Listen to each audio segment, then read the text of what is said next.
بسم اللہ الرحمن الرحیم۔ ماہنور اپنے خاندان کی سب سے خوبصورت لڑکی تھی۔ پیسے کی ریل پیل نے اسے مغرور اور بد دماغ بنا دیا تھا۔ اکلوتی ہونے کی وجہ سے جس چیز پر ہاتھ رکھتی وہ لے کر رہتی، چاہے کتنی بھی قیمتی چیز کیوں نہ ہو۔ اسکول لائف میں تو پھر بھی اس کی چند ایک دوستیں بن گئی تھیں، مگر کالج میں قدم رکھتے ہی اس کے انداز بدل گئے۔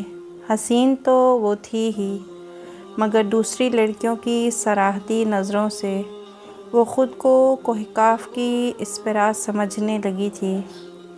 مغرور پن کا یہ عالم تھا کہ وہ کسی لڑکی تو کیا کسی لڑکے کو بھی خاطر میں نہ لاتی، مگر لڑکے اس کی انہی اداؤں کے دیوانے تھے۔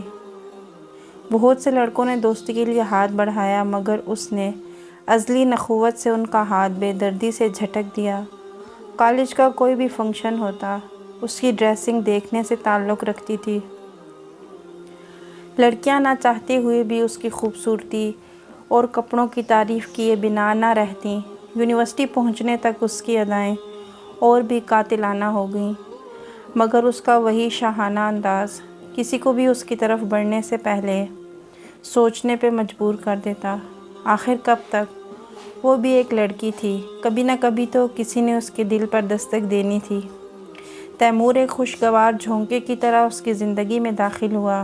ماہنور نے جب اسے پہلی بار اسٹیج پر تقریر کرتے ہوئے دیکھا تو گویا اس کا دل ہی دھڑکنا بھول گیا۔ وہ وجاہت کا مکمل شاہکار تھا۔ اس کی آواز کے زیر و بم نے پوری محفل پہ سکتہ طاری کر دیا۔ وہ تقریر سن رہی تھی، اس کی یہ کیفیت تالیوں کے پرزور شور پر ختم ہوئی۔ بس پھر کیا تھا؟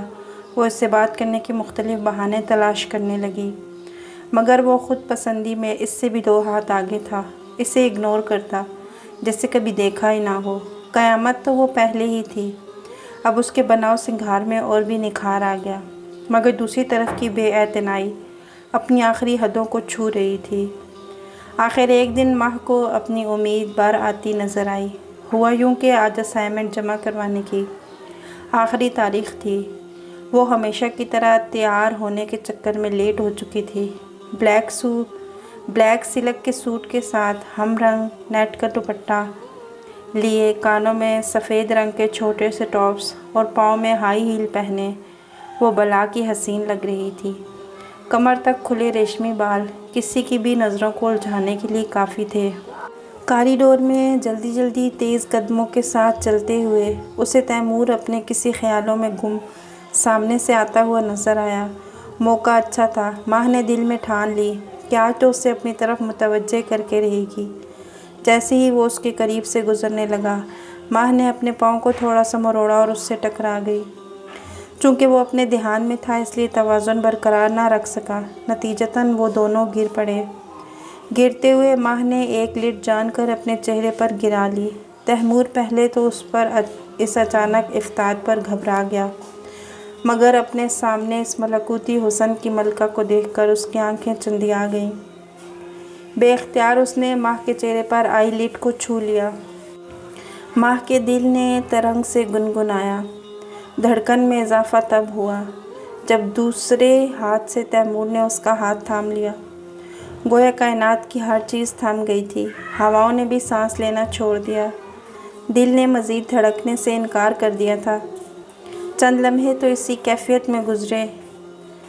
بات سننے کی گمبھیر آواز نے اس سحر کو توڑا۔ اس نے آنکھیں کھول کر دیکھا تو وہ ظالم اس کے ہاتھ پر کچھ رکھتے ہوئے کہہ رہا تھا، پلیز آپ اینٹی لائس شیمپو ہفتے میں 2 دفعہ استعمال کیا کریں، کافی فائدہ مند شیمپو ہے۔